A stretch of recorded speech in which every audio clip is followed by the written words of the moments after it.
Ce matin, à partir de 5h30, les CRS sont venus sur le campement pour sécuriser le périmètre.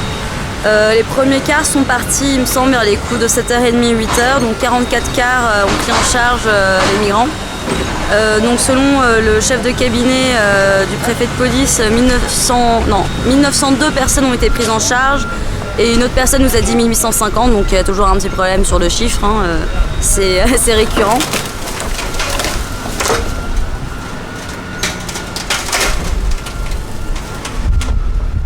D'accord, ok. Ok, on fait ça, tu restes un peu, d'accord. Bon, bah, je t'embrasse. Ciao. Donc ils sont à Cergy, lui il n'était pas du tout à Nanterre, il est à Cergy. Et ils sont 100 à Cergy. D'accord. Hôtel. Faire le point suite à l'évacuation de ce matin. Donc ce qui est sûr c'est que ça s'est passé calmement. Ils étaient plutôt coopératifs les CRS qui étaient là parce qu'ils ont même laissé traverser les soutiens et tout. Tout le monde serait monté dans des bus, il n'y a personne qui est resté sur le carreau, donc ça il faut quand même déjà le noter. Sauf que la solution, c'était tellement logique, des gymnases, des lits de camp, voilà, ça fait que sans accompagnement, personne ne leur a expliqué que c'était provisoire, que c'était en attente de mieux, il n'y a personne qui leur parle. On les considère comme des moutons, on les fout dans des bus, ils ne savent pas où ils vont, ils arrivent, ils voient des lits de camp dans des gymnases, ils ne comprennent pas bien les mecs. Et il n'y a pas de travail d'accompagnement. Donc là on en est presque à s'en vouloir nous, ne pas bien leur avoir expliqué les choses depuis des jours, alors qu'on était sur le campement, quoi. Je veux dire, c'est quand même le monde à l'envers. C'est quand même hallucinant. Enfin, pour ça, il faudrait déjà des gens qui parlent leur langue. Hein. Gymnaste. 1, 2, 3. J'ai Cergy, tu l'as compté. 1, 2, 3. Et alors, Lani, gymnase de Besquet, gymnase de Porte de Champéret, Cergy et Lani. Et combien? Il y a à peu près combien de personnes? Là, il y a plus de 250 personnes. À Cergy, plus de 100 personnes. 400, 500. On est à 800 personnes dans des gymnases. 700, 800 personnes dans des gymnases. La moitié, quoi. Et les autres, ils sont dans des centres, mais t'en as à Beauvais. T'en as dans des hôtels où ils n'ont pas à manger à Beauvais. Donc là, on est en train d'essayer juste de regrouper où est-ce que certains sont arrivés avec des numéros de téléphone qu'on a réussi à choper dans chacun des bus et d'essayer de comprendre parce que y en a qui vont revenir.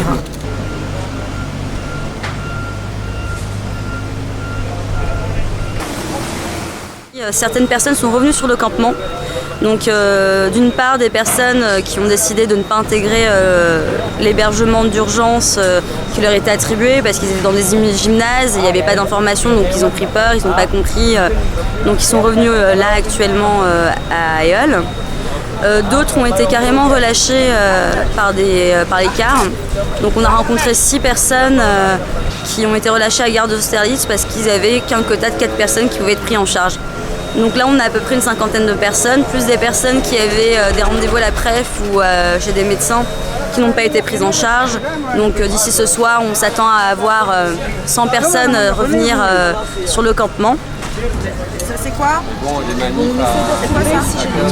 C'est là où il nous a mis, ça c'est l'adresse de là où la mairie nous a mis.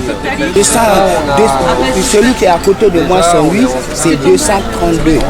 Et moi c'est 223. Mais il y en a plus, changer les toilettes.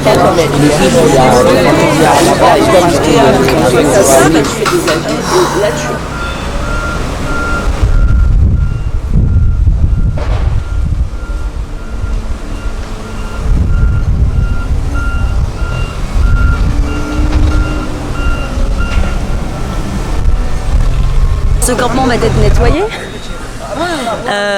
Il va être grillagé comme à Stalingrad. Donc on ne sait pas ce qu'on va faire. Est-ce qu'il faut refaire un nouveau campement? Comment les prendre en charge ou les orienter? Sachant que la mairie de Paris a fait tout ce qui était en son pouvoir et le nécessaire pour trouver une solution, mais ils arrivent à un moment où ils ne peuvent pas. Donc c'est encore à la préfecture de région de prendre ses responsabilités. Et comme d'habitude, ils ont fait des estimations qui étaient beaucoup trop faibles, qui ne correspondaient pas à la réalité. Il suffit de lire en fait l'arrêté préfectoral du préfet de police Michel Cadot qui estimait qu'il y avait entre 600 et 800 personnes et au minimum une cinquantaine de tentes.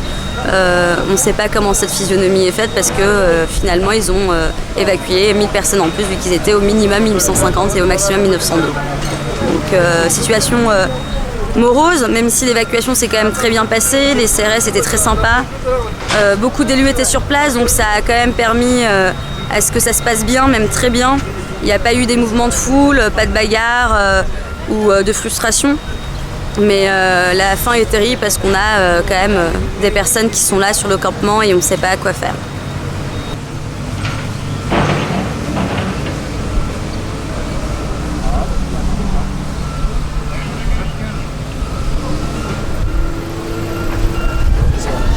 D'accord. Et donc vous avez besoin d'aide pour les tentes, c'est ça? Parle-moi simplement, comme à quelqu'un qui n'a pas dormi beaucoup. Donc c'est ça. En fait, on est en train de nettoyer les tentes là, pour constituer notre trésor de guerre. Ouais.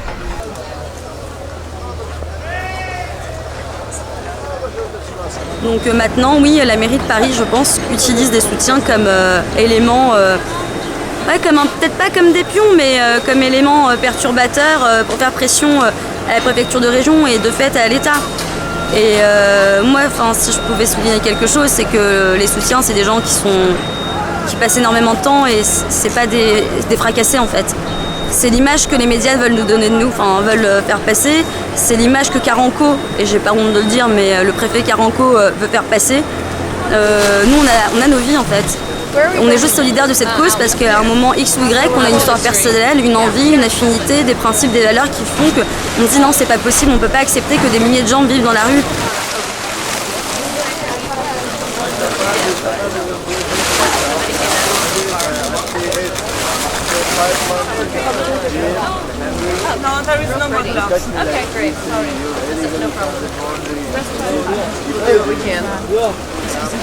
Oui, je peux vous demander de devenir... Moi, je suis parisienne, mais elle, c'est une équipe qui vient des États-Unis, en fait.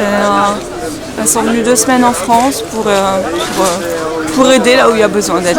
Mais là, on nous répond, oui, mais qu'est-ce qu'on fait des SDF en France?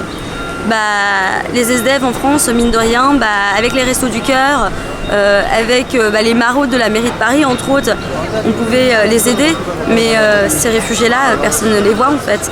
On essaie de les disperser, on essaie de faire comme s'ils n'étaient pas là. Les rédactions des différents journaux nationaux n'arrivent pas à faire passer ce fait divers pour eux, parce que pour eux c'est un fait divers, c'est pas du tout une question de société, donc c'est dramatique.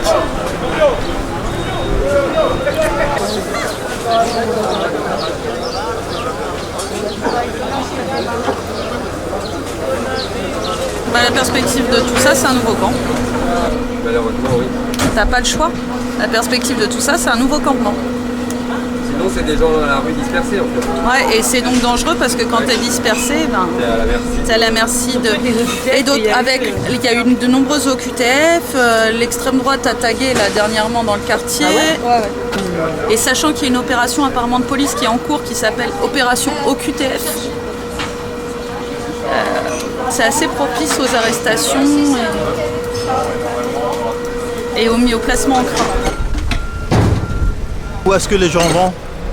Dans des centres d'hébergement, je sais pas où. Oui, mais en Amérique, je sais qu'il n'y a pas de place dans les centres d'hébergement.